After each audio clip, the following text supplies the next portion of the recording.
for the first 2 minutes. So there we go. Mhm. Just like I said, we got this absolutely fantastic guy and that's on the show, and I'm just going to do one or two things over real quickly because we got to bring this man on. Let's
Do you remember when we first met? I thought my eyes would fall straight out of my head. Guess we are living proof of love at first sight. But now we both see love in a different light. Keeping love alive is a tricky thing. You gotta let it fly, gotta give it wings. If you wanna make it right, lose and cry. Don't hold on too tight, you know you gotta try. Keeping love alive, keeping love alive. Still here we are, my friend, over 10 years.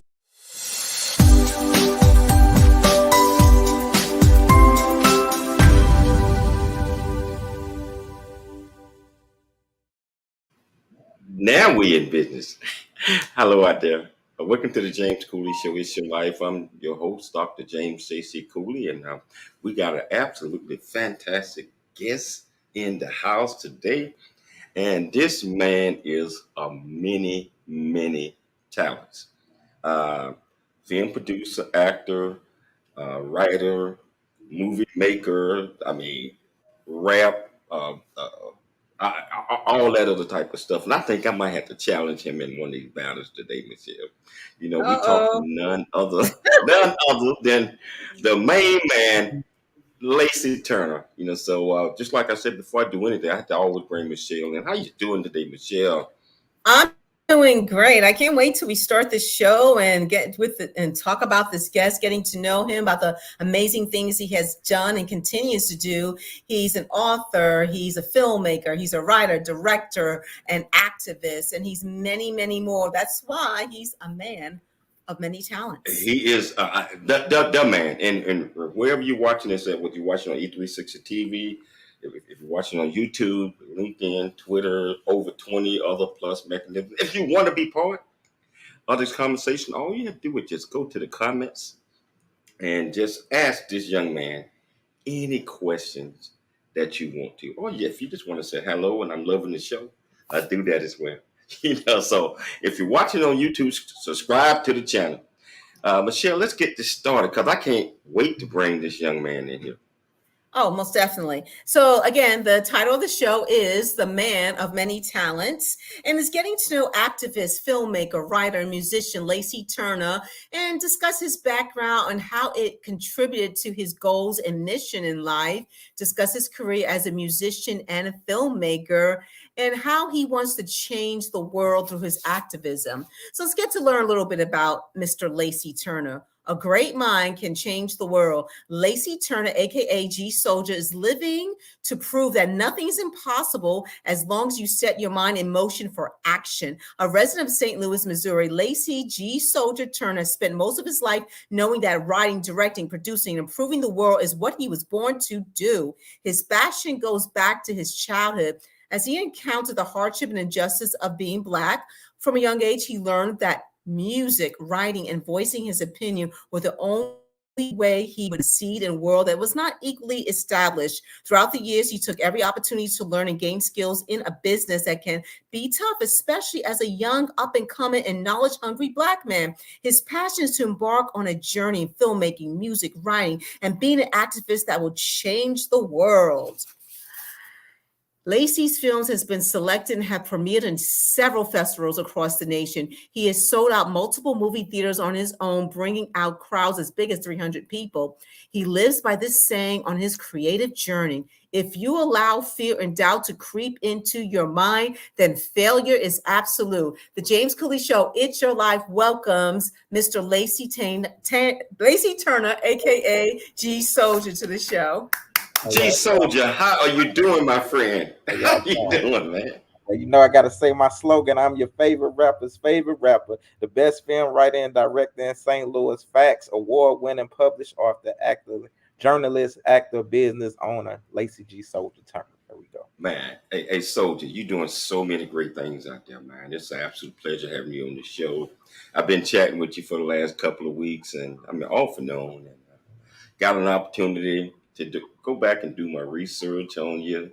Man, you got some incredible work out there, my friend, that you're doing. I mean, multi-talented from all different angles. Why don't you tell our viewers and our listeners a little bit about you and what inspired you to be doing all the great things that you're doing today? Well, I was born and raised in St. Louis. I feel God, I am a vessel for God. So God has inspired me to want to always help people get back in life. I think that is my mission on the world. So, my mom and dad, they used to always listen to Motown, the great hits, the music, singing it. And I just always had music in me for a long time. So I became a rapper, a hip hop artist, basically supreme lyricist. I know a lot of people always care about the beats, but I love the words. So I've always been a lyricist and cared about, like I said, helping people. And we're gonna get into my films and all that type of stuff too. Oh man, we gonna get into everything, my friend. We're gonna get into everything. So Lacey, who were your biggest role models when you was growing up that helped develop you into who you are today?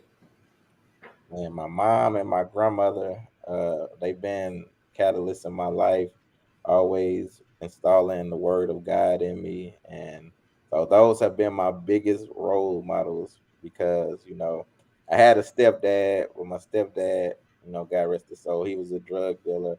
And my other dad, my real father, he's been in jail since I was 9 years old. So those two ladies was my role models of my whole life and helped me get through life, especially growing up in poverty. Wow.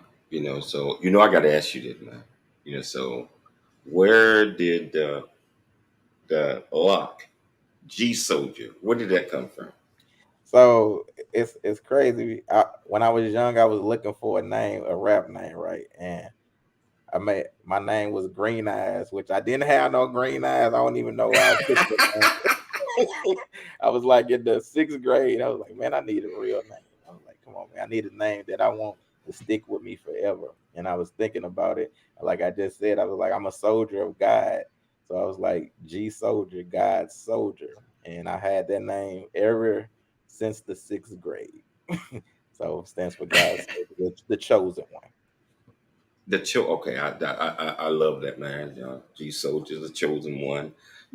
What led you on the venture or saying, okay, this music thing is what I was born to do.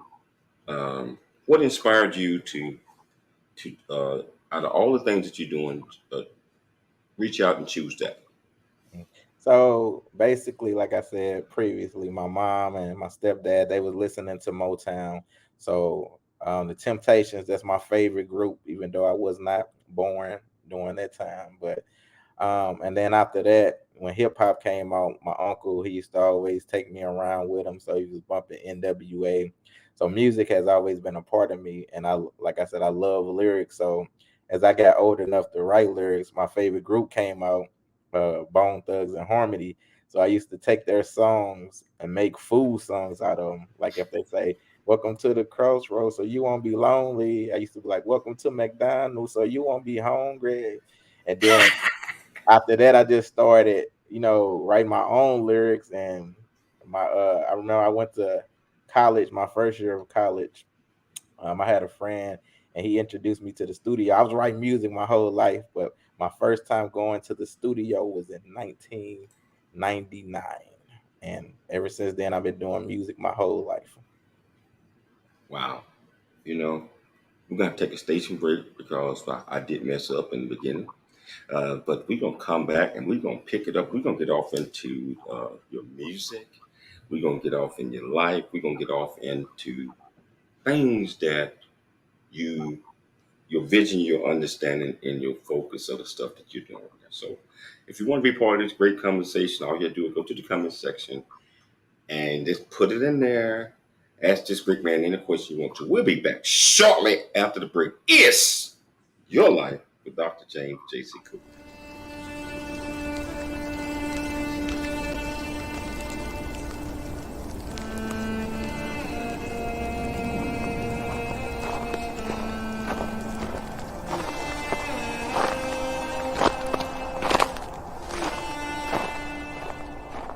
Hello. Hey, I'm James Cooley. I am the founder and CEO of the J.C. Cooley Foundation, Options, Opportunities, Lasting Choice Program. Our primary mission is to help build a foundation of our youth and young adults and communities. And we encourage everyone to dream big, think big, and be big at everything you do. And the way that you do that is, first of all, you got to believe in yourself. You have to believe in yourself. You have to know that you are here for a purpose. You also have to be able to step out your comfort zone and do things that you probably didn't think that you can do. Really get a chance to know who you are.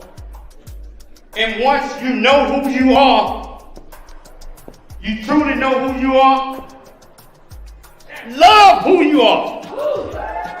Love who you are. You're a masterpiece. Love who you are. Love who you were born to be. Love me some me. That's what I'm talking about. When you leave high school, you gotta know today or tomorrow, hopefully today, what your plans are. Hopefully, there is no bad decision unless there is no plan. Create, collaborate, commit with confidence. Commit with what? Commit with what? And everything that you do.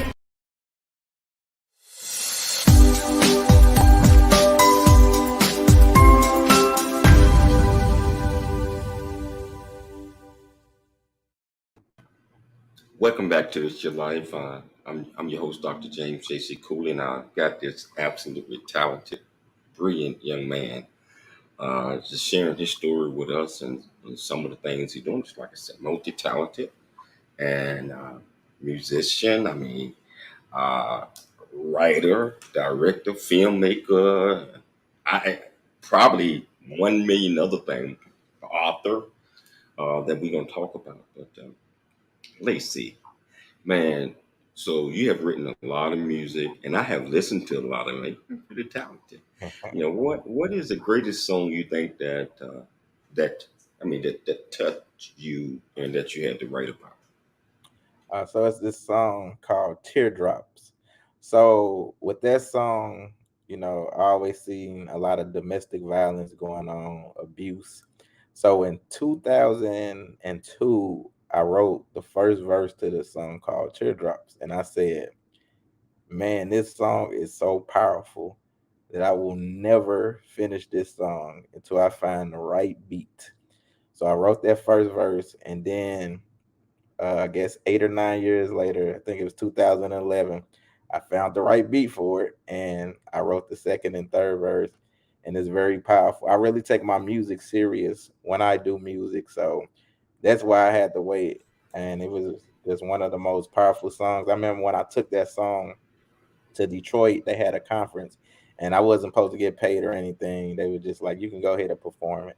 I performed it. The whole audience was crying. They were like, "Man, we're not supposed to pay you, but here is $500." So, Teardrops. That's my greatest creation. I think I made. You know, funny you mentioned that, man, because I was listening to two of your songs, and Teardrop is the video that I was looking at. I think you was sitting on a chair or something, and it just wow, that was a powerful song. I listened to it, and I'm not a groupie. So I listened to it like 5 times in a row.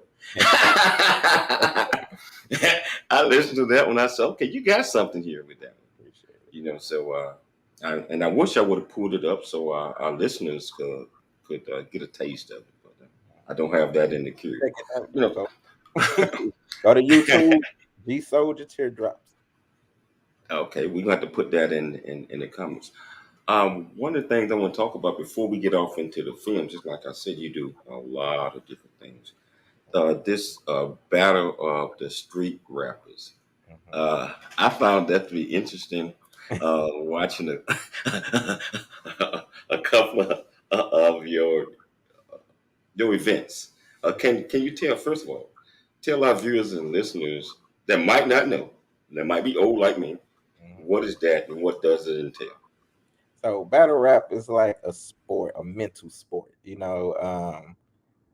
I know when y'all watch us, y'all probably say, "Oh my God, they be saying some of the most craziest, outlandish stuff." But after the match, all of us are friends. We go kick it, chill, and everything. So it's basically you trying to destroy your opponent the best way possible. You know what I'm saying? So um, if you were growing up and you were into music, we used to do battle rapping in the lunchrooms in middle school, high school, you and your friends. It's kind of like the zone, you joning on each other basically. So I became a professional battle rapper, I'm gonna say 2006. So I got to explore the whole world. Like they used to give us money, pay for our flights, hotels, and even to this day, it's became a big market. Is like very big now. A lot of your famous rappers love battle rap. They love us. So it's a big market out there. So, but I'm retired from battle rapping now, though. I haven't battle rapped in a couple years, so I'm retired. You know, I tell you, Lacey. So a lot of the battle rapping people are up in each other's face, like getting ready to swing and face and breast milling and all that, and then just rhyming on it, man. That's So but I might just have to like come you out of said retirement afterwards. and battle you, James Cook. Hey man, you know what, man? Don't force me into coming out of retirement, man. Because I tell you what, if we have a minute or two left in the show toward the end, um, uh, it's gonna be more like a spoken word. I give you a word and see what you can do. You give me one, you know. Gotcha. So, but not battle rapping. But we can do some spoken words, thought provoking. I don't know. I don't know if you're good at that or not. I do it We'll all. figure it out. I'm the best. Hey man, let's talk about your movies, man. Let's talk about your work, Okay. man. I'm intrigued. I was watching a short movie that you put out called The Right Hand Man, Mhm. and man, that sent me back. That really sent me back.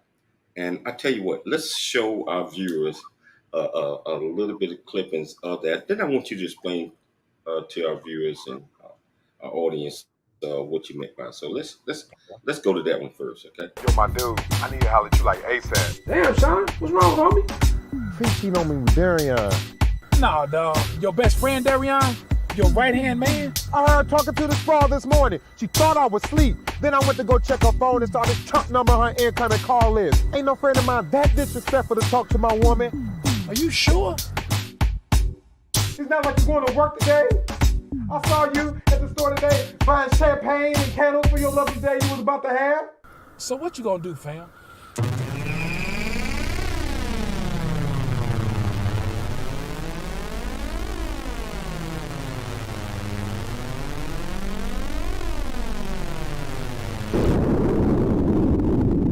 Your right hand man? Wow. You know, if you have to watch that movie in order to really get a clear understanding of viewers and listeners out there. That was a powerful movie. I mean, so hey, uh, G Souldier, can you tell us a little bit about how you got started in writing movies and where did you come up with that idea for that particular movie? Because I know you got plenty of them out there. So Right. I'm just gonna turn it all over to you. Okay, so it's a crazy story. So I was mentoring and tutoring for AmeriCorps. I was tutoring third graders, so I was in the school system a whole year. So after that, it was like I'm gonna say 2011. I hadn't been to college in 10 years. I did not know what I wanted to do in life after that. So I was just sitting at home every day watching ESPN First Take, trying to see what I wanted to do with my life. And then something hit me. I was like, I want to write and direct movies because I always watch movies for the technical side. I've never, a lot of people watch it for entertainment, but I always like the camera angles, the shots, the acting, why they thought of this. So now I finally knew what I wanted to do. Epiphany hit me. So I looked, I Googled and saw who had the best film program, and it was Webster University. So I was like, okay, I shot there, wham, went over there. And remind you, I hadn't been to college in 10 years because I didn't care about college back then when I graduated high school. So I went there. I was like, I know what I want to do. I want to make movies. So they looked at my GPA and I had a 1.2 GPA from 10 years ago. And they was like, okay, so maybe you should go to a community college for a couple semesters, then come back. But at that point, I knew exactly what I wanted to do. So I left there, went to this community college called Forest Park. And this show you how God worked because they had a program where if you hadn't been in college in 10 years, they would drop a lot of your grades off. And I was right there at the 10-year mark. So they dropped a lot of the bad grades off. I went there and to Merrimack Community College. I went there for 3 semesters, got straight A's. So I went back to Webster University. I had a 3.5 and they welcomed me in. So I graduated from Webster University. I was the only African American in the film program. I graduated with a 3.9.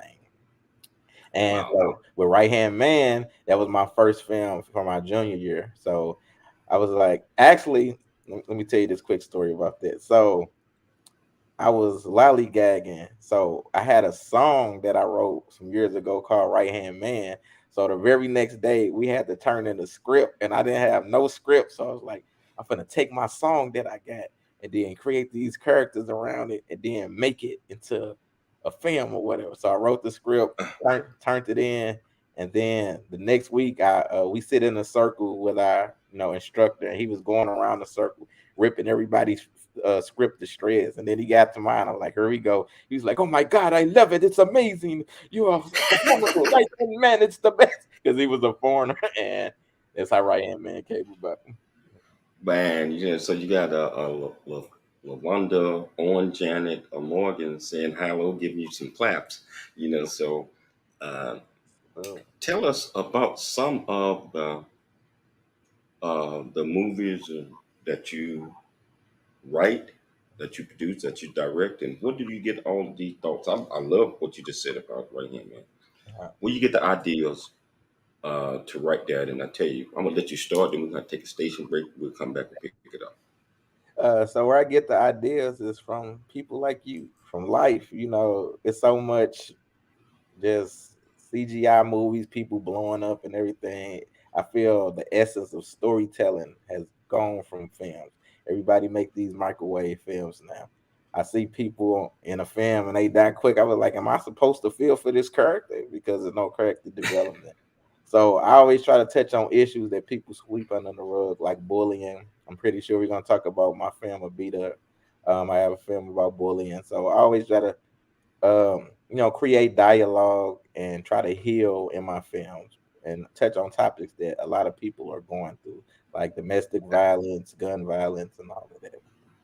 I want to talk about all that when we come back from the break, man, because I find your work fascinating. And I tell you, when I tell you I do my homework, uh, just like last night, you and I were talking, I do my homework, and Yes. especially Beto. We're going to talk about that once we get back from the break. But I tell you, if you want to be part of this conversation, all you have to do is just go to the comments.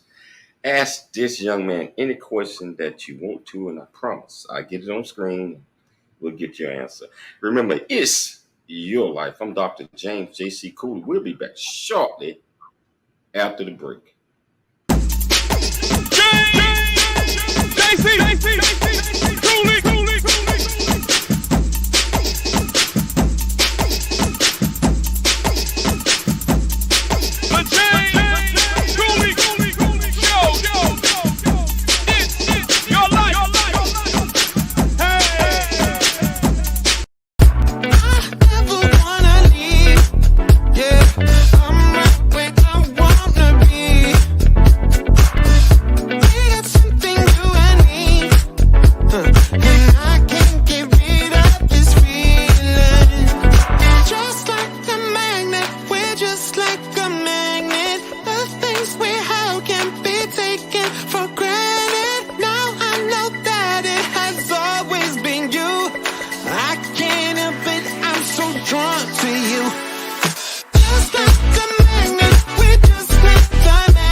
Wow, welcome back to the James Cooley Show. It's your life, and I'm your host, Dr. James Cooley, and having so much fun talking to this young man right here. I mean, he's so talented, and if you want to be part of the conversation, just go to the comments and put it on. We make sure that it get out there. And Lacey, now we left, and you were telling us about some of the films that you directed and where you get your ideas. Can you pick it back up with that?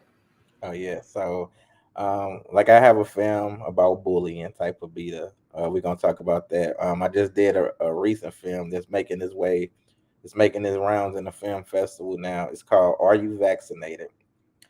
And it's another powerful, very creative story that everybody loves when they see it. It's not biased. So once you watch it, and if y'all already know me, y'all know I got a twist at the end of my film. So that's one thing a lot of people love about me. I always have twists at the end of my film, but I always try to touch society. Like I said, create dialogue, help heal. So yeah, that's what a lot of my films are about. So if you see any of my films from Flocka, from Stolen, Right Hand Man, Censor the Stage, Black Man. Just I got about 16, maybe 16 or 19 films that I have written and directed. So, Man, I love it, man. I mean, I absolutely love this. But I want to switch the scene to a beat because that is about bullying, and I watched that movie. And I tell you, in the beginning, I was kind of thrown off, especially when the little white guy came there early in the morning and the mother told me, "You here again?" Yeah, and it just started out with that. And I tell you what, I want to show a clip of that, and then I want to pick that up. I want to talk extensively about that one because it's so important in our society today that we talk about these things and we make films and we just need to bring it to the surface. So let's watch that a little bit, and then let's talk about it. I always get blamed for stuff because I'm fat and ugly. Hush your mouth, Abita. But it's true, Grandma. I wish I was never born. Don't you hate when fat girls come to school looking ugly? Yeah, she thinks she cute because she so-called got her hair done. It's still not cute. Do you know what your name means, baby? It stands for fearless, brave, and courageous. And you have all of those qualities in you, baby. You just have to believe in yourself. What are you gonna do about it, stupid? I hate you! Think you can do this to me? I hate all of you! It's your fault I'm this way! I hate you! I woke up this morning and I made a decision that will change my life forever. Everyone go on with their lives without me to pick on.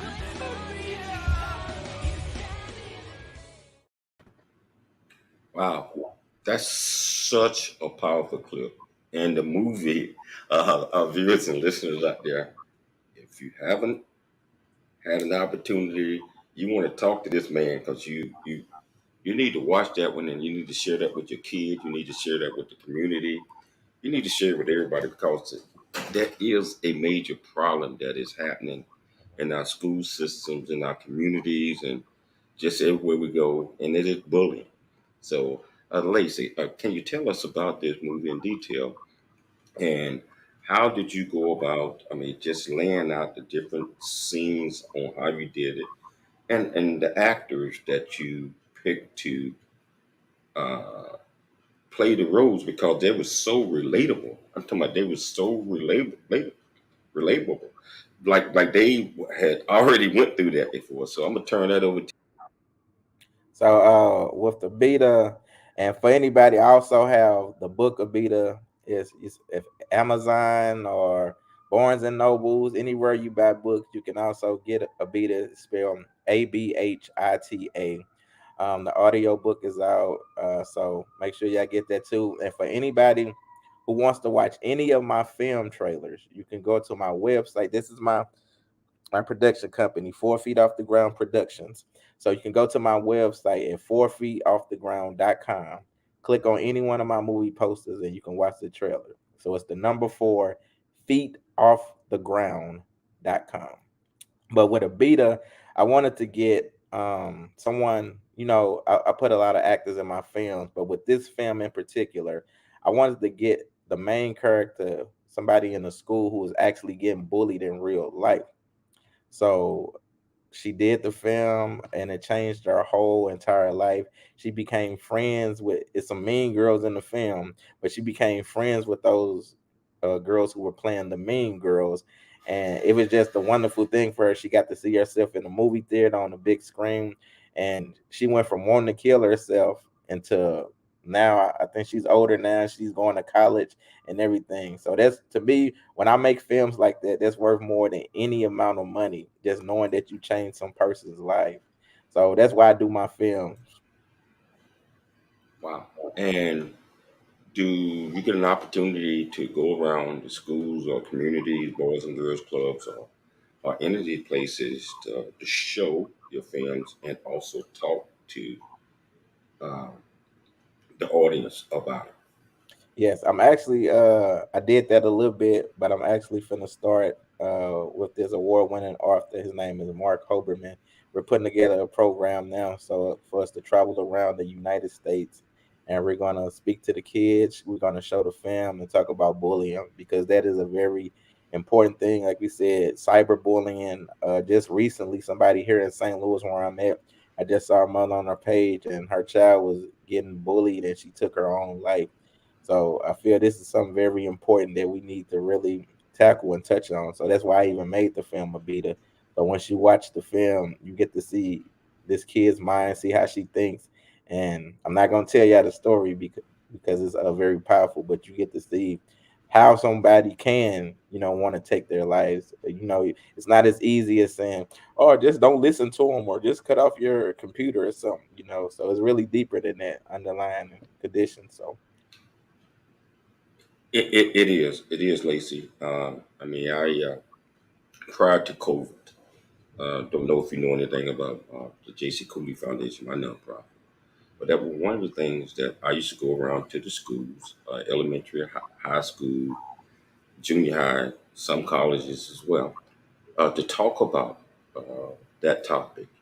Because a few years ago, we had, and I'm not going to identify the exact school, but this one kid trusted in his friends around him, and he had just went through a sex change or something like that. But he trusted in his friends, and they went back and they put all of this stuff out online, and they just, just everything that was going on that he trusted them with. Anyway, long and short of the story, he went home and hung him, killed himself. And the school asked me to come in and have sessions with the whole student body. This school was like 4,000 kids. And I had to figure out how I was going to do that, to break it up where each one of the different classes, high schools, that's what we was at that time, could actually relate and also talk about what they was feeling. So that's why I asked you that question, because it is absolutely fantastic if you're able to show a film and then go around and talk about the importance of that. So if you ever come to California or Texas, we live in both places. I'm pretty sure We will do all we can to help you out, and probably get on stage and speak with you. So what are some of the other projects that you're working on? My new projects. Yes. So, right now I'm working on my first feature film. It's a comedy. It's straying away from my drama. I've been talking about this for years. So the name of it is Food Stamps and WIC Vouchers. So, so this is gonna be like the number one comedy movie. It's like, how Friday was for California. This gonna be the number one comedy for St. Louis. All original jokes. I get to see the culture of St. Louis, our favorite food spots. And so the story is, I'm gonna give you a little quick breakdown of it, about these four friends. One of them's sister comes in and says she doesn't have health insurance. She says she needs $50,000 for her chemo or she's gonna die. So these four friends conspire of some plans. One of them works at the Missouri Department of Family Services, and he comes up with this plan where he put a lot of food stamps and WIC vouchers in these fake names, and they take them and try to sell food stamp books for cash and exchange the money for the WIC vouchers. But they go through a lot of turmoil and drama throughout their journey. So it's a really funny movie, and I think everybody's gonna love it. Wow. You know what, man? We got to take another station break, but we're gonna come back, and we probably have about 10, 11 minutes, and I want to dive off into a lot of things when we get back, because it's extraordinary what some of the things that you're doing. So I'll tell you, if you want to be part of this great conversation, hey, we'll be back shortly. All you have to do is go to the comment section, ask Lacey any question you want to. It's your life. I'm Dr. James J.C. Cooley. We'll see you shortly after the break. Noah Dingley here, producer of The James Cooley Show, It's Your Life. And the new audio version of James' book, Country Boy, City Boy, A Journey That Ain't Over Yet, is a must-have. James shares his true life story of struggle and success in America. It's both a cautionary tale and a roadmap to achieving the American dream. Get the new audio version of Country Boy, City Boy, A Journey That Ain't Over Yet by James Cooley on Amazon.com or wherever audiobooks are sold.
Life is a series of circles and cycles, phrases and stages. These experiences teach you the lessons of life. You can either ignore them or embrace them. Welcome to It's Your Life with James Cooley. James is a motivational speaker, author, military veteran, and founder of the J.C. Cooley Foundation. James is here to equip you to strive for greatness and overcome adversity. It's time to get you equipped today for the challenges of tomorrow. Now, here's the host of It's Your Life, James Cooley.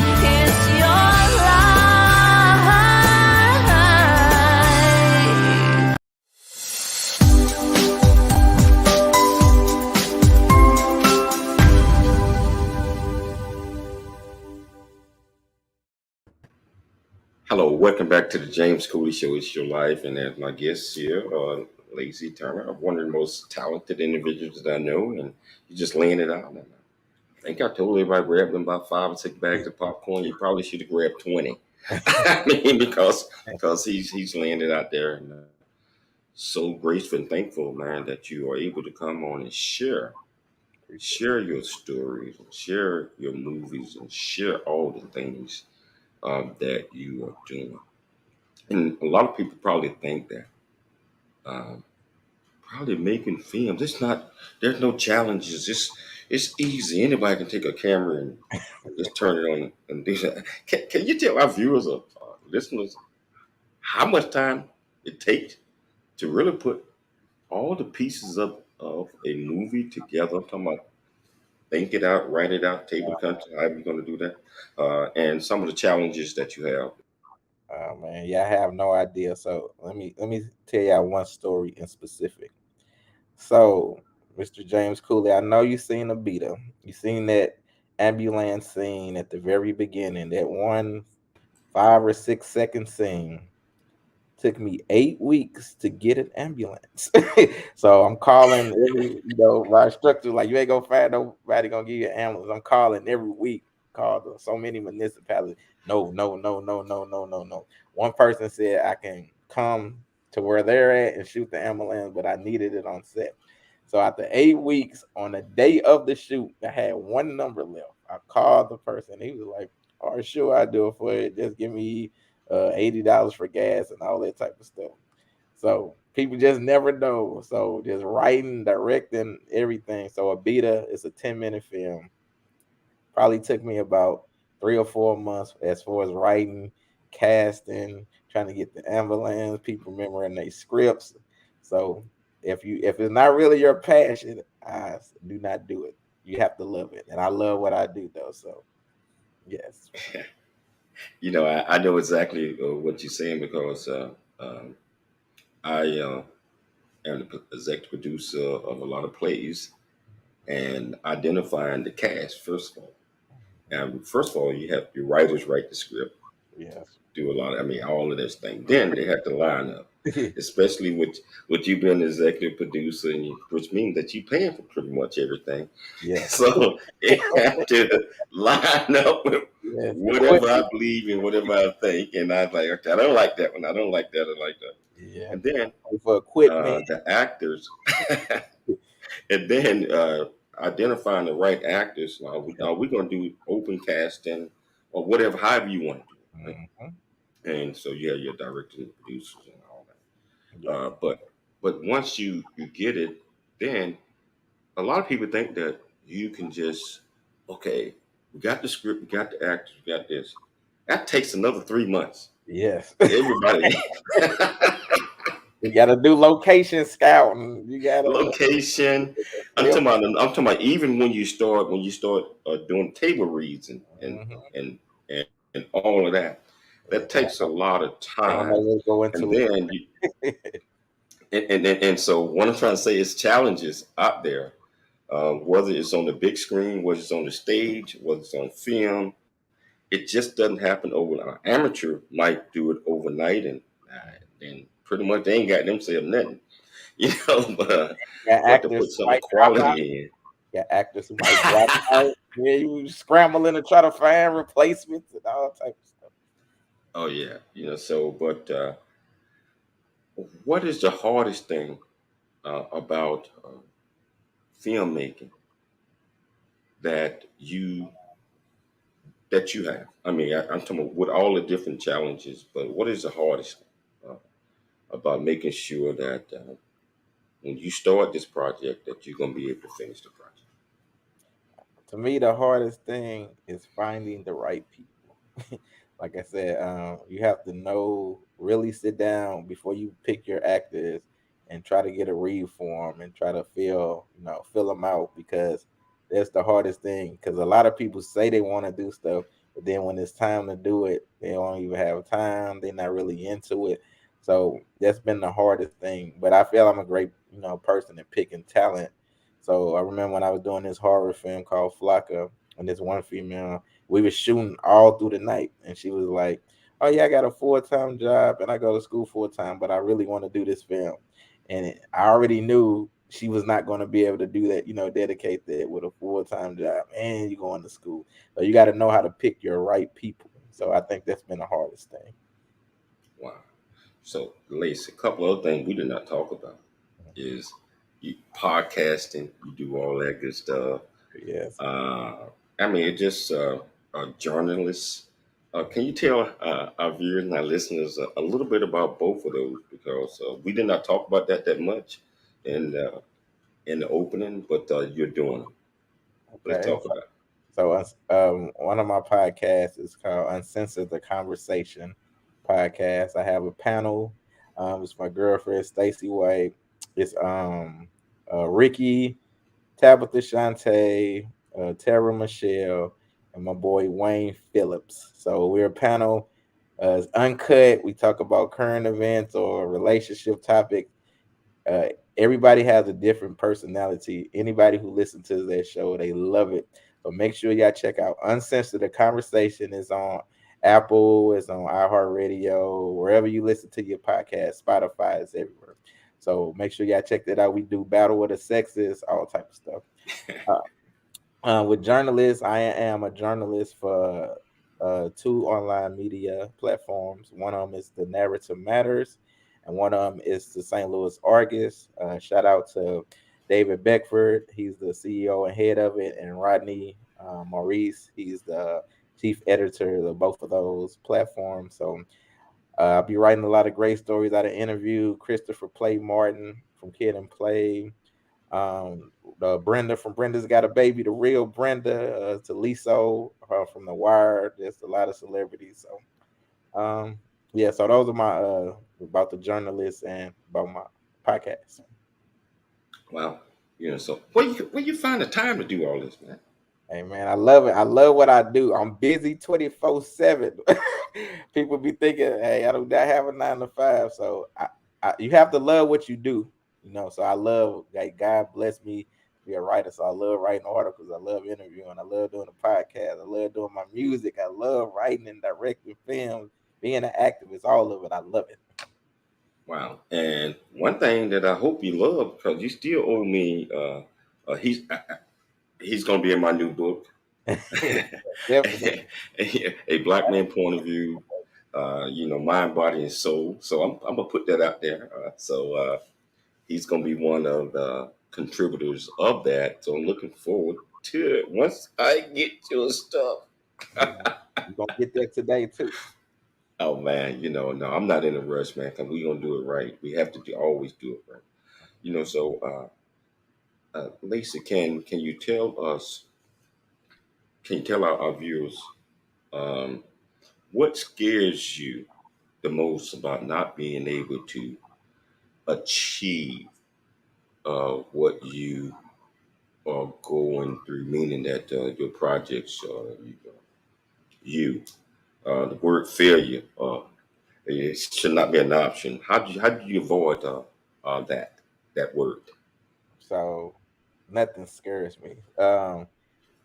As in my bio, if you listen to the end of my bio, with your wife even just said, one day, before I say that, I'm gonna say this. One day I was a wrestler in high school and I was going to state. And my stepdad said this, and it stuck with me even to this day. He said, if you allow fear and doubt to creep into your mind, then failure is absolute. So if you go into anything already scared or feeling failure, then you already fail. You know, if you fearing, if you doubting it, you done already fail.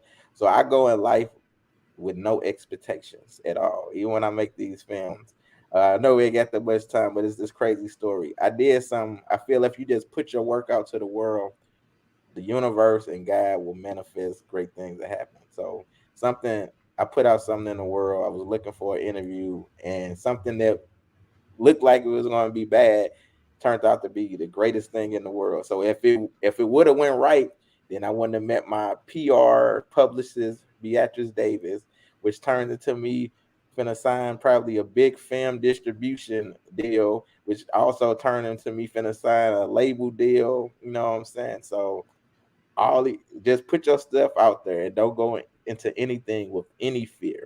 Like I don't fear anything. I don't have no expectation. I just put my work out there and let God and the universe have it. Wow. I was trying to save a couple of minutes, but I'm not going to be able to do that because I was getting ready to take you on. But the next time, the next time you come on the show, man, you're going to have a quick battle before it's over. But I want to thank you, my friend, for all the great things that you're doing out there and that you're going to continue to do. I would love to have you back on the show again. And I'm glad that I'm the first on E360 that got you on first. I mean, a lot of my colleagues should, after watching this, they're going to be calling on you to be on their shows as well. And let's keep in touch, my friend. Let's keep in touch. So I want to leave you all with a departing note. This man right here is amazing, doing a lot of great things. Follow him, go up and get his work, look him up. I mean, and tell him one more time how they can get your work. So go to 4feetofftheground.com. That's the number 4feetofftheground.com. Follow me on Facebook at Lacey G Turner and on every other social media site, just G Souldier, and that's with a U in it, like your soul. So it's GSOULDIER. So G Souldier on every other platform, Twitter, Instagram, everywhere. Well, it's been a pleasure, and I want everybody to always, always dream big, think big, and be big at everything you do. It's your life. I'm Dr. James J.C. Cooley, and I see you same time, same place tomorrow. It's your life.